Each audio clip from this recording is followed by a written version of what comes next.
Saya akan membawakan materi tentang skizofrenia ini fakta atau mitos. Sebetulnya kalau kita bicara tentang mitos ini banyak sekali ya, sangat luas, sehingga pada kesempatan ini saya membatasi tentang mitos penyebabnya aja dulu ya. Baik, silakan slide. Nah, ini karena bukan kuliah tentang skizofrenia, tentu saya hanya akan membawakan singkat ya tentang skizofrenia itu apa. Kita tahu bahwa skizofrenia ini suatu penyakit yang spektrumnya sangat luas ya, gejalanya sangat bervariasi. Dari yang mudah dikenali itu artinya Satpol PP juga kenal ya, anak-anak kecil juga kenal. Nah, ini misalnya skizofrenia hebefrenik, ini yang biasanya tipe yang menggelandang di jalanan ya. Hampir semua orang tahu bahwa mereka adalah penderita skizofrenia ya. Sampai tipe yang tidak mudah dikenali karena pasien ini sangat rapi ya, dia masih bisa sekolah, masih bisa bekerja, mungkin dia juga teman sebelah kita di kereta ya atau di pesawat gitu. Jadi ini adalah tipe skizofrenia yang paling rapi. Right? Nah, ini secara umum ya gambaran skizofrenia tadi. Banyak sekali tipenya. Tentu ini tipe yang klasik ya, mungkin yang paling banyak, yaitu tipe yang kita menyebutnya skizofrenia paranoid. Misalnya nih, pasien mendengar suara-suara yang orang lain tidak ikut mendengar. Jadi kalau keluarga melihat, oh pasien terlihat seperti bicara sendiri, atau melihat bayangan yang orang lain tidak melihat ya. Jadi bayangannya biasanya seram ya. Saya pernah tuh waktu mewawancara pasien, yang kamu lihat seperti apa? Dia menggambarkan ya suatu gambaran yang seram.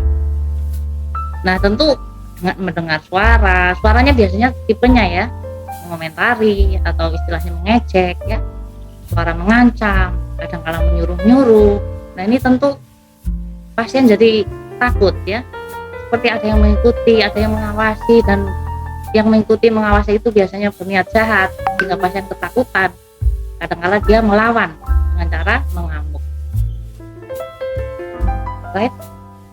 Nah, ini ada gambaran lain lagi tipe skizofrenia ya. Ada yang tipenya menarik diri, jadi dia menyendiri, dia tidak mau bergabung dengan anggota keluarga lain ya. Ditanya pun kadang juga diam saja, tidak mau beraktivitas, tidak mau merawat dirinya ya. Kadang-kala bahkan makan pun sangat sedikit, kehilangan minat terhadap kejadian di sekitarnya ya. Orang lain bisa senang kalau diajak pesiar, tapi tipe skizofrenia seperti ini ya bagi dia tidak menyenangkan lagi ya, sudah kehilangan minat.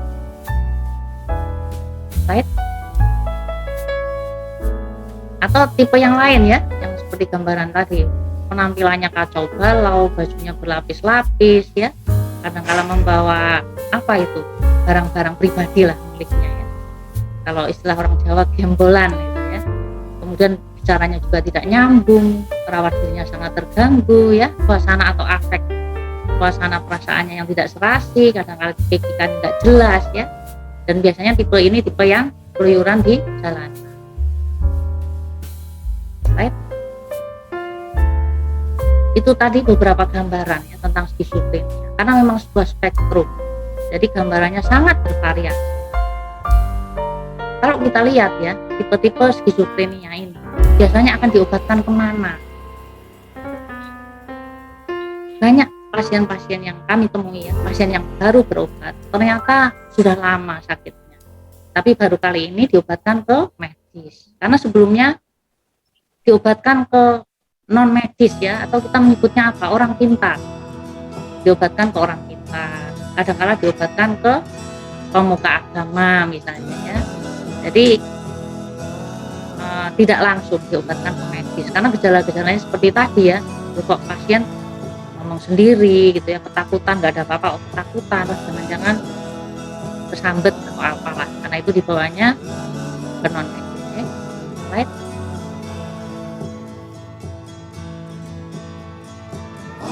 Sebetulnya faktanya secara ilmu kedokteran ya, orang skizofrenia ini meskipun istilahnya orang gangguan jiwa ya, tapi ya versi medis ya memang gangguannya pada otak ya. Nah sayangnya memang belum ditemukan pemeriksaan penunjang yang spesifik ya untuk skizofrenia. Kalau kita baca di textbook, misalnya Kaplan ya, ini ada beberapa alat yang dipakai untuk melihat otak penderita skizofrenia ya. Misalnya ini alat-alat ini terus terang saya juga belum pernah melihat alatnya. Biasanya yang menggunakan spesialis radiologi ya, dan ya mungkin untuk melihat apa massa pada otak ya. Tetapi memang penelitian-penelitian ini memperlihatkan ada beberapa hal yang berbeda ya pada gangguan pada orang skizofrenia dengan orang yang normal. Misalnya pada yang di atas ini ya, fMRI ini misalnya sensori motor di korteksnya bisa beda ya. Dalam penelitian in vivo, maksudnya pada saat masih hidup itu diteliti ya, beda. Atau di PET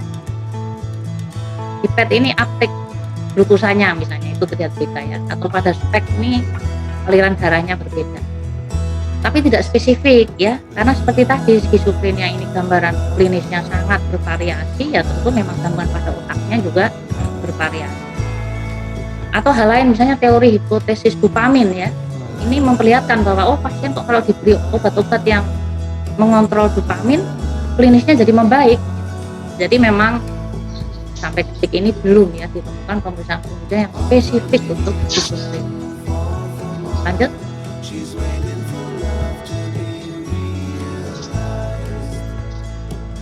Nah itu sebetulnya faktanya seperti tadi ya, memang ada gangguan pada otak. Sekarang mitosnya, mitos pada skizofrenia saya membatasi ya, mitosnya ini hanya mitos penyebab. Ya ini sebenarnya mitos kuno ya, bahwa skizofrenia ini akibat gangguan makhluk halus. Meskipun tampaknya mitos kuno, namun sampai sekarang saya masih sangat sering ya menemui di masyarakat. Slide dulu. Nah ini karena beberapa kasus ya, beberapa kasus yang wajar ya, bahwa masyarakat akhirnya mengkaitkannya dengan makhluk halus tadi, entah jin, entah setan, entah apa itu. Ini sebagai contoh ya, yang pertama ini pasien laki-laki 45 tahun. Dia meyakini ibunya menjadi tumbal pesugihan dari iparnya karena dia melihat ular yang melilit ibunya yang lumpuh. Pasien juga sering melihat seolah-olah itu wajar ya, seolah-olah wajar. Kemudian kasus yang kedua ini pasien perempuan ya, 21 tahun. Dia mengatakan pernah dikasih tahu kakeknya lah waktu dia masih remaja ya, bahwa dia akan mewarisi ilmu turun-menurun, bisa tahu hal-hal yang goib. Nah sejak 1 tahun ini pasien mendengar suara kakeknya yang sudah meninggal yang memberikan perintah. Perintahnya nggak jelas ya, cuma disuruh aja ke sana ke sana. Jadi pasien sangat bingung dan ketakutan. Right? Ini contoh kasus berikutnya ya. Ayah seorang pasien bertanya ke saya, dokter, apakah dokter percaya dengan jin? Soalnya anak saya itu sudah di ronsen, sudah di CT scan, laboratorium, semuanya normal. Jadi saya meyakini anak saya ini sakitnya non medis. Sebetulnya anak saya ini sakit karena santet ya, dari kolega saya yang dikirim ke saya, namun meleset ke anak saya. Nah pada saat si bapaknya ini nanya ya, dokter, apakah dokter percaya dengan jin? Ya saat itu saya menjawabnya, kira-kira relevansinya apa ya, sambil saya ya menanyakan ke beliau. Nah karena beliau menanyakan demikian ya saya jawab, saya ini percaya dengan jin karena memang secara keyakinan ya, saya muslim, kebetulan di muslim memang ada ya bicara tentang jin, bahkan ada satu ayat Al-Quran ya, surat 72 itu surat Al-Jin. Jadi memang saya percaya jin bukan karena gak ada hubungannya ya dengan penyakit seperti ini. Nah jika ada keluarga yang menanyakan hal seperti itu ya, atau keluarga juga yang meyakini bahwa penyakit-penyakit ini akibat dari santet, akibat dari jin, ini bagaimana sebaiknya kita menyikapi? Nah kalau versi saya ya, karena saya nyari textbook yang menjawab pertanyaan itu juga agak susah ya, kita menghargai kepercayaan pasien atau keluarga, intinya demikian ya. Namun Ya tata laksananya tentunya sesuai dengan ilmu yang kita miliki ya. Misalnya nih, contoh kasusnya ketika Bapak seandainya, oh ini dulu ya, anak saya kan sudah di ronsen, CT scan, lab semuanya normal ya. Ya memang untuk melihat ada tidaknya gangguan pada otak bukan lewat alat ini ya, bukan dengan cara ronsen, CT scan, laboratorium tidak akan terlihat.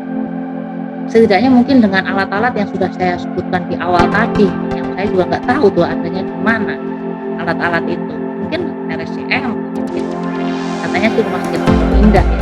Jelas di rumah sakit kami pun juga tidak ada alat demikian ya, karena biasanya menggunakan dokter radiologi untuk melihat adanya massa di otak. Nah, kalaupun anak Bapak ini sakit karena jin ya, kita tahu bahwa makhluk Allah ya bisa aja membuat manusia sakit ya, yang tidak terlihat lah, entah itu virus, entah itu gelombang elektromagnetik. Tapi saya mengobati anak Bapak sama saja tata laksananya, apakah karena jin atau tidak ya antipsikotik juga ya. Dan setelah kita lakukan pemberian antipsikotik pada ketiga kasus ini, berjalan juga memungkinkan. Bahkan pasien yang pertama itu saya tanya, gimana Pak pesugihannya, sudah hilang kok gitu. Sama juga kasus yang kedua juga sama ya, suara-suara kakeknya juga baik. Artinya di sini kita menghargai keyakinan pasien atau keluarga, namun tetap memberikan tata laksana yang sudah kita pelajari ya, selama kita kuliah peran atau di perawatan. Baik. Nah ini mitos lain ya, mitos lain pada skizofrenia karena salah asuh, karena salah gaul ya, akibat narkoba, akibat tinggal istri, akibat PHK. Kita tahu bahwa skizofrenia ini kan multifaktorial ya, dari faktor biologi ya. Faktor biologi itu misalnya herediter ya, ada keturunan ya, hal-hal lain yang bisa mempengaruhi fungsi otak manusia. Misalnya nih, pernah kecelakaan lalu lintas, maksudnya benturan kepala ya, trauma kepala, gegar otak di masa lalu, itu juga suatu saat bisa aja kemudian muncul gejala-gejala yang memenuhi kriteria skizofrenia. Kemudian orang yang pernah menggunakan narkoba ya, tapi jenis yang mengubah dopamin banyak itu suatu saat juga mungkin saja bisa mengubah fungsi otak. Itu yang masalah biologi. Kemudian yang masalah psikologi ya. Jadi dia bisa ada masalah pola asuh ya. Pola asuh yang buat anak bingung, ibunya bilang apa di sekolah inilah yang nilai-nilai yang dapat nilai A, tapi di masyarakat B, di keluarga lain lagi ya. Pokoknya yang buat anak jadi bingung dalam hal pola asuh. Tapi ini psikolog ya yang lebih menguasai ilmunya. Kemudian biologi, psikologi sosial. Nah, sosial ini stresor ya. Stresor itu banyak hal lah. Misalnya kalau mulai sakitnya di usia remaja, biasanya stresor terbesar ya masalah asmara atau masalah akademis ya. Mau ujian masuk perguruan tinggi atau mau skripsi ya. Kalau sudah dewasa ya masalah finansial ya, istrinya hamil, mau melahirkan, nggak ada uang. Itu adalah biologi, psikologi dan sosial. Artinya ya bukan satu hal aja ya. Hanya salah asuh pasti skizofrenia, hanya salah gaul pasti skizofrenia. Kemudian narkoba ya. Kalau kita lihat perjalanan skizofrenia itu kan ada fase-fase ya. Fase sebelum akhirnya orang ya, orang aware, oh ini skizofrenia. Sebelum ngamuk-ngamuk itu biasanya ada gejala-gejala yang tidak khas ya. Misalnya mulai kehilangan minat ya, atau dia merasa mulai nggak nyaman. Nah, kadang-kadang dia menggunakan narkoba itu sebagai mengobati diri sendiri ya, sebagai self medication ya. Jadi bukan gara-gara narkoba dia skizofrenia ya, tetapi gara-gara dia skizofrenia, maksudnya dia akan sakit skizofrenia. Sebelum masuk ke fase yang jelas skizofrenia, bisa aja dia menggunakan narkoba untuk mengobati dirinya sendiri. atau seperti tadi ya, ditinggal istri. Padahal kalau kita tanyain istrinya, mungkin istri kenapa kok ninggalin pasien, habis dia mulai aneh gitu ya. Jadi bukan ditinggal istri baru skizofrenia, tetapi gara-gara dia skizofrenia, di fase-fase menjelang skizofrenia, istrinya melihat suaminya udah nggak mau kerja, udah aneh, istrinya tinggalin. Ya baik, mungkin ini udah 20 menit soalnya ya. Dari saya itu dulu. Terima kasih. Silakan dilanjutkan ke materi berikutnya, Ibu Salami.